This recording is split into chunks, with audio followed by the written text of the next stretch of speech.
This is an incredibly rare brochure that Lincoln came out with to advertise the 38, which is my favorite year of Zephyr, and a lot of people's. 38 and 9 are very, very simple.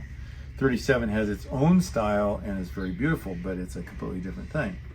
So this is the beginning of the modern era. Remember that they were setting the tone for all the factories, that they got the jump on General Motors in particular, Chrysler for certain, and they came out with the Zephyr. The Zephyr was very much a radical departure from what was going on immediately prior to that. So they really got everybody with their you know what down. So that was very important from that point of view. And this is the announcement. Remember, this stuff predates the car. So these guys were charged with producing the artwork for a car that didn't exist. Now, how do you do that? Well, you got some advanced pictures and you got clay models and you got that sort of thing. But there are inaccuracies, and part of the fun of doing these is to figure out what they were messing with you about. Right. This car didn't really look like this when it was actually put into production in some cases.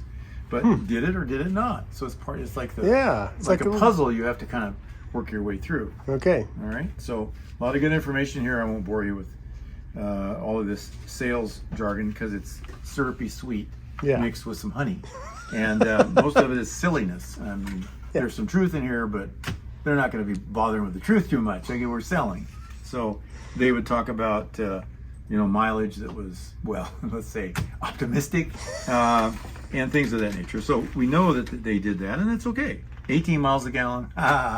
Okay. Moving right along here, we got the four-door convertible. This is even rarer than the convertible coupe. It was very, very expensive. One of these just surfaced the other day, and we're looking at that. But incredibly attractive car, being that it is a four-door because of the low roof line primarily. A lot of cars that were four-door convertibles had a big, tall, kind of goofy-looking look to them, and as usual, Zephyrs were designed by Edsel Ford in the background. He had a really great eye for what worked and what didn't visually, and he had total and complete control of the design and really the whole Lincoln brand. So he was able to do whatever he wanted, you know, without the interference of his dad. And his dad, I think in some ways, was very proud of what he did. That he did this on his own, that he was able to express himself, and the company was successful. That's the other thing that I just noticed. Remember, yeah, it was. I just noticed there's a sub illustration that's showing it with the top down there. Exactly. I missed that earlier. That's very slick, very clean. Given some attention to the fact that the top, being very large, had to be folded up in accordion style and then stuffed down into a well. Sometimes it didn't really go all the way down, and so they had to create a boot over it to disguise it and clean up the aerodynamics. Yeah, that must have been complicated with all these pieces. And obviously, the B-pillar pieces on each door had to go away to make that smooth. Yeah, very complicated car to build, complicated in concept. But again, Edsel didn't care. They probably lost huge sums of money with every one of these they built. I mean, without a doubt, it could have been, you know, 3-4 times what they charged, because Edsel just didn't care. He said, I'm going to make a four-door convertible, I'm going to make a two-door convertible coupe, and the rest is all, you know, up to you guys. But I don't care. We're going to make it.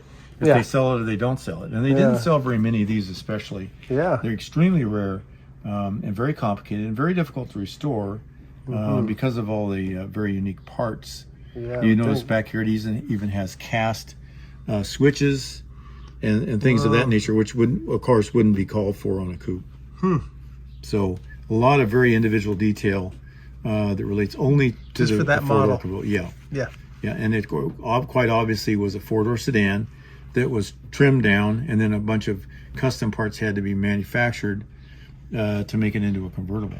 Right. And well, actually, isn't the four-door sedan, I guess we'll see, but this has the forward opening rear doors, and I think the normal sedan, did that do that too? My understanding is that that the four doors did do that. Okay. So I'm going to argue only for the sake of arguing. Okay. Well, we'll find out. Turn the page. We'll certainly find out, won't we? Yep. Well, there's a two-door. So here's a two-door, which is a very rare thing for any car company.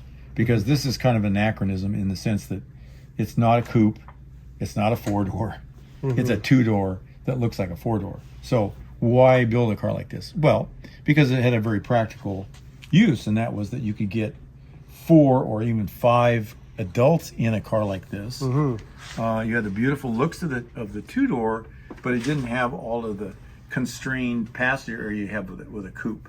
And coupes were very tiny. If you could get 3 people in them, they all had to be short and thin. Okay. With this one, you could actually get 6 people in it. Right. So if you had a big family and you wanted to take them anywhere, you needed a car like this. And it had the great design to it. You did.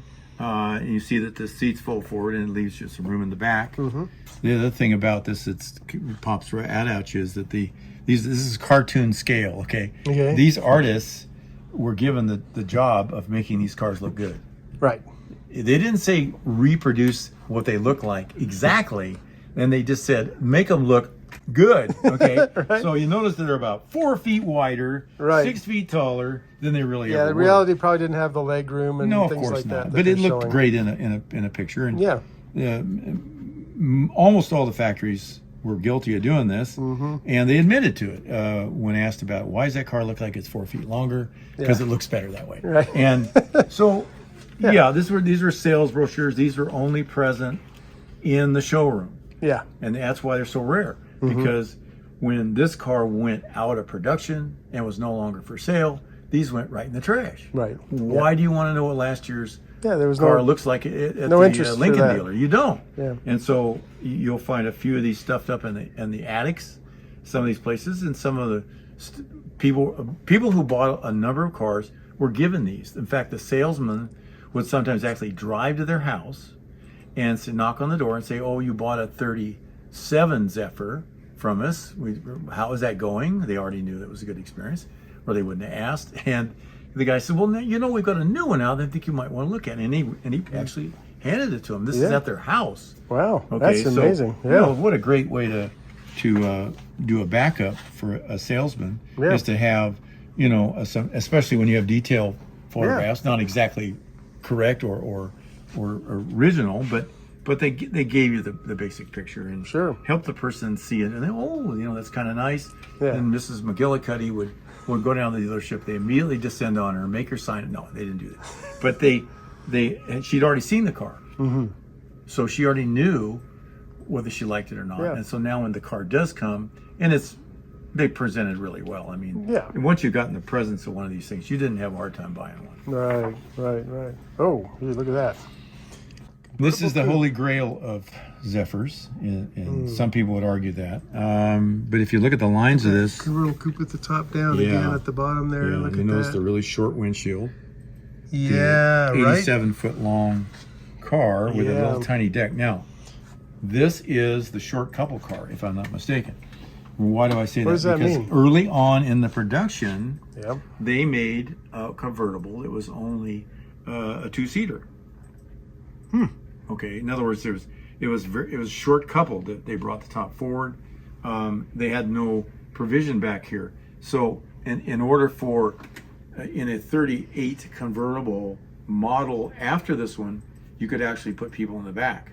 Okay. People bought them. They're beautiful, but they started complaining about the fact they couldn't get anybody else in the car.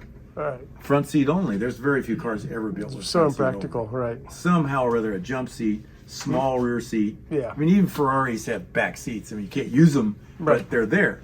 And this car had no back seat.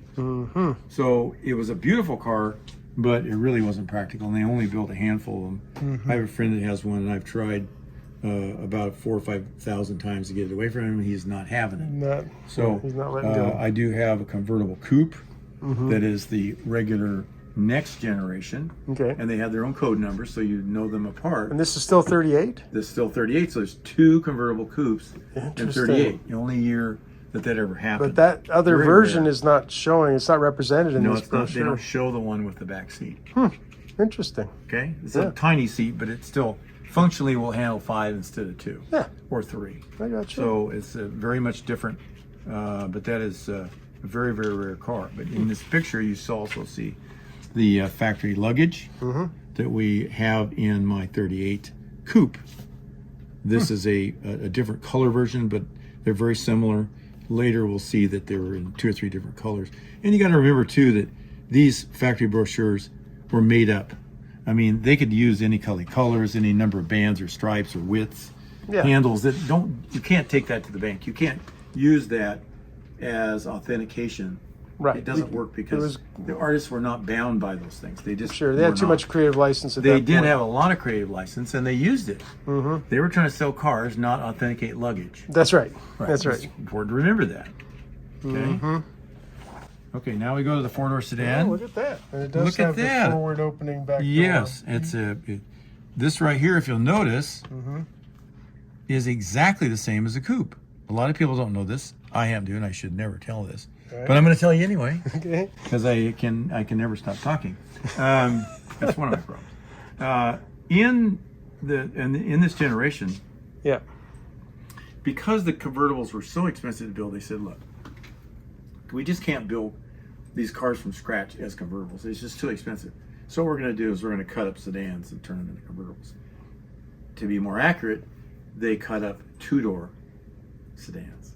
Okay. So now you've got that longer. You got the longer door. You only got 2 doors. That's a good start. Right. Instead of 4 doors and have to reconfigure all of that. Right. So they just simply cut up the 2-door sedans, cut the roof off, shortened the top of the doors. If you look at the doors, they're clearly sawed off. I mean, it's one of the lamest things about them. You look at it, well, you can see here in the photograph or the painting.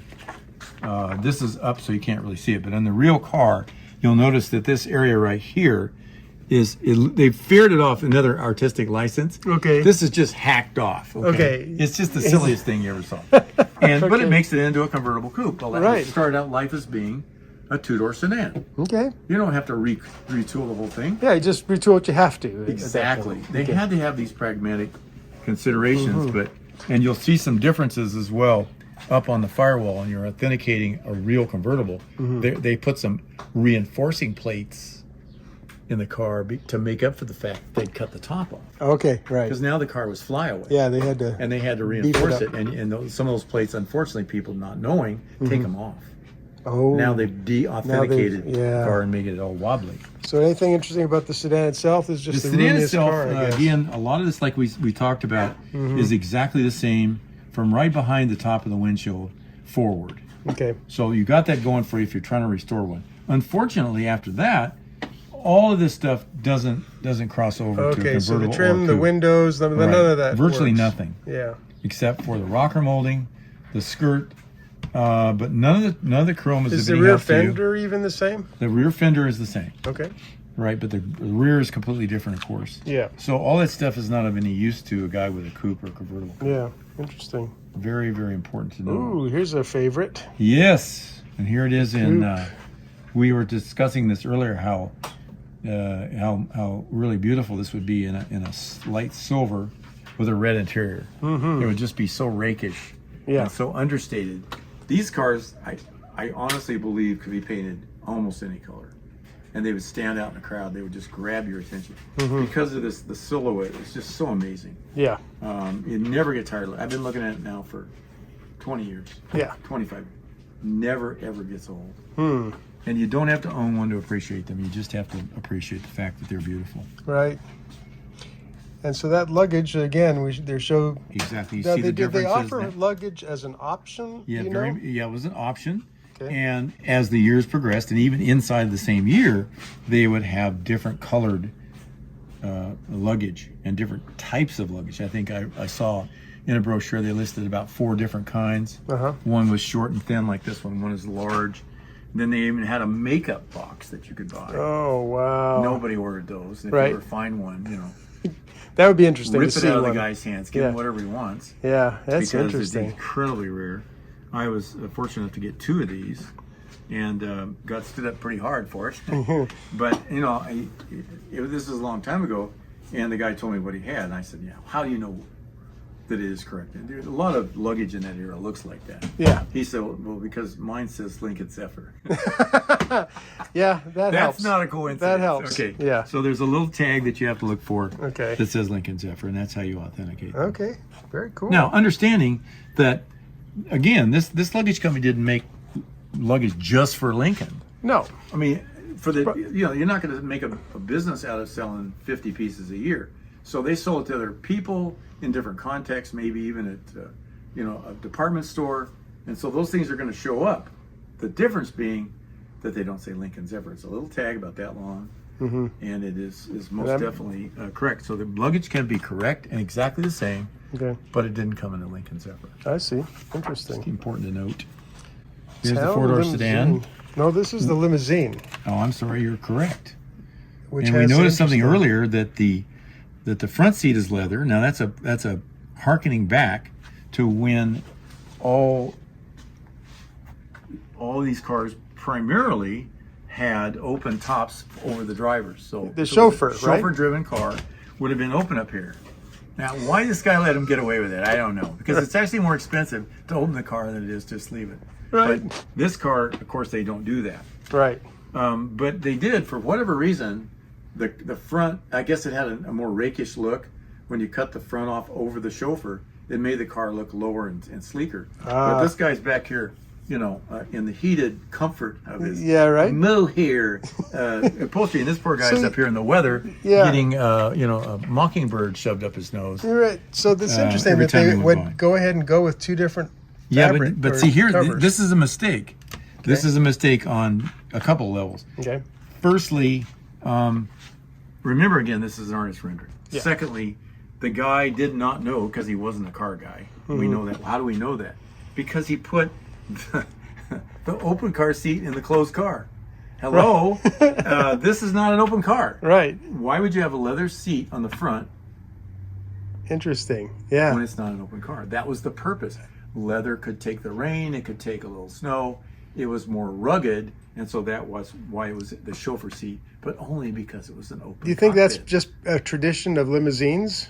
Maybe. I think that this guy probably ripped off, if I can use that term, somebody else's, and found like a Rolls. Did not know that seat only goes in an open car. Right. So and again, this is before production, so we don't know if that was ever actually produced that way. No, a lot of this is conjecture. Yeah. And they took the best information they had from the factory. These are artists. These are some guy that didn't really work for Lincoln or didn't work for any car company. Yeah. In some cases, they just were very talented at depicting a car. Yeah. And so they got what information That's they what could they get. did. There's no photographs, obviously, yet. The car hasn't even been finished. Right. Sometimes they were just mocked up in clay, but we had to get this stuff going because when these cars hit the showrooms, they expected those brochures to already be there. A couple of things interesting about this photo. First of all, the firewall is completely devoid of any of the stuff that obviously has to be there in order to make it operate. On the contrary, I noticed that being a 38, it has the cover that we talked about in one of our earlier episodes. That pulley. The pulley cover over the pulley to make it look aerodynamic. They may have made it just for that picture. I think they might have. Everything else appears to be accurate, but like I said, there's no voltage regulator and all of the electrical accoutrements. They're all gone for artistic license. Yeah. Now, here we go. We're talking about mileage. Yeah. And mileage, even then, was a big deal. And if you bought a big car with a V12, everybody laughed at you and said, you don't care, you're just a rich guy, and you're being, unfrugal with your money. Right. Well, they could come right back and say, look, this thing is 17, 18 miles a gallon. Yeah. What does your Ford get? And of course, it wasn't true. But the point was, it deferred that kind of negativity that was coming because you're in a Lincoln. Yeah. Well, this is not a Lincoln town car. It's not the big 12. This is the middle car, and that's one of the reasons that they were so successful, because if you had a 12 cylinder, that was cachet. Right. And if it was less money, or just a little bit more than a Ford or a Chevrolet, why wouldn't you get the better car? And of course, that's why they were so successful. Right. Very, very well packaged, and very price effective. So very cool. And these guys always do beautiful mountains and skies in the background. Yeah, nice. You notice the guy's always handsome. Handsome guy. Right. Yep. Always got to be an attractive gal. Right. Nobody else is allowed. Then you look at these pictures and you start wondering, wait a minute, what's wrong with this picture? And well, a couple of things. Firstly, if you look at her, she would have to be what, 2'6", And the car, well, you see the problem here. Right. The scale. The scale is completely wacky. Right. Obviously, this is out of scale. And it gets even worse when you come over here to the inside view, which looks like the inside of an old 30s movie theater or something. You know, they're just sitting there in their 14-foot wide seats that are 7 feet tall. And they're all like, apparently, 7-foot people. Yeah, you know? Their toes don't even touch the floor. No, their toes don't even touch. So they must be basketball players. And it's just all these silly stuff that they snuck in here. It says it's roomy and well proportioned. Yes, it is, especially when you dreamed all these things up. Okay, Right. The actual car, not so much, Right. but they were roomy and big. Now, here's where it even gets worse. This woman, who appears to be, heaven knows, she must be at least 6'9".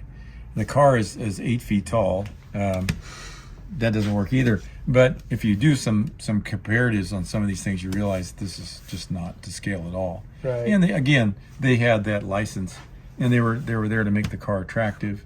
And these are paintings. These are actual paintings. And if you could put your hands on one, that would be great. I have a few of them from General Motors. I have the original artwork for the '54 Skylark, which in those days was called a Wildcat. And I have some of the proposal drawings from the gentleman who drew them. I actually bought them from him personally. Wow. And and I've kept those one of my most treasured things, because this is an original piece of art, and it was what influenced the look of the '53 and '4 Skylarks. And of course those did go to production, so Yeah. they're important. And that's I'll donate that to the Sloan Museum when I'm not around anymore. But it's a really incredible drawing, and you see very, very distinctly the influence of the artist. And they were all given that job. There were 4 or 5 guys, and they was given the job, and the guy that did the best job they kept. The Yeah. other 4 or 5 guys didn't make the cut, but that was okay. In this drawing, we see the luggage, which again, of course, is misproportioned. By what you see here, this luggage wouldn't even go in the car or out of it. It wouldn't come out because it looks so thick. Right. But it gives you a good idea in general what the luggage that was available through Lincoln dealers. You could buy it, and there were a variety of different types. One was for hang-up clothes, one was for folding clothes. They even had one that was small for makeup and that sort of thing. So a lot of that stuff was, and it crossed over years. You see this in a '38 official brochure. That doesn't mean anything really. Yeah. It could have never been built. It could have been built in limited numbers. This could have been borrowed from an earlier car, okay, and they just literally lifted it off the painting they did for a '38 and put it in a '39. Yeah. Because it was easier. I mean, nobody was going to call them on it. Right. But they wanted to get some of the other details correct. The folding out tires, so that made it easier to get the tire out. And that really was very ingenious. I don't think there are any of those anymore. I don't know anyone else that ever even attempted to do that. Yeah. Because it's a mechanical nightmare to get the tire out on a swinging arm, Yeah. if you think about it. So that was very unique. And here you see some pictures, some actual color photographs. These are about the only thing you can really use for authentication. Yeah, it's probably on pretty authentic. the actual look. Yeah, these are incredibly accurate. They have 2 of them shown here. One's a broadcloth and one's a cord. And these would be, if you were going to go to a show and you had a cloth interior, then these would be. Would be expected. You better have this with you. Yeah. If you're going to authenticate, and hopefully you got these or one of these too. And if you really want to go to a judge show, for instance, we do almost everything. We do leather. So we kind of skip all of that. And some of this stuff just isn't available. So it's not really even an option anymore. Yeah. There are a tiny bit of that stuff still around, and it's really precious. Right. Back here you have all of the mechanical details of the car. And I It's don't know if interesting some of the things that a buyer in those days would care about. Yes. that Today, most buyers would not ask. No, they wouldn't have any interest in most of this. But some of this stuff was new and revolutionary, or very rare. Remember, this is a mid-range car that's putting itself out as just as good as a luxury car. Right. And in those days, luxury cars were incredibly complex and expensive. Even by today's standards, they were much more expensive. than the so-called luxury cars that we today. The Mercedes, the some of the cars that are made in Europe by just in really tiny numbers. Even by that comparison, some of this stuff was extremely expensive, and it didn't sell very well. Some didn't sell at all. Yeah. So you have a picture, but a car was never built from it. And so Right. you got to be careful. If you go looking for this car, you may never find it because it never got built.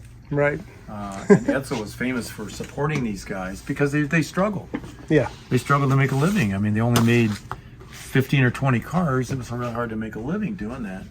So he would go out and artificially order cars that were not even sold, just to keep them in business. And there's one story about a guy who comes to Edsel and says, I'm struggling here. I may have to go out of business. And, I don't know what to do. He said, how about if I order 100 cars? This is a supplier, I guess you're A talking supplier, about? right? Yeah. And he said, well, that would really help. He said, Bob, order 100 cars. Who's next? Guy was amazing. I mean, but he empathized with these people because he knew that they were at heart artists and they were creating pieces of art. And without his support, like he did in the museums and like he did, with the artists of the day, he knew that they needed his help, or if they were going to survive. Yeah. And a lot of art got created just because of Edsel Ford. If you go to the museum in Detroit, you'll see the incredible work of some of the artists that he supported and took care of. Very cool. Yep. Well, hey, thanks for taking us through this very rare document here. This is really cool. Wonderful.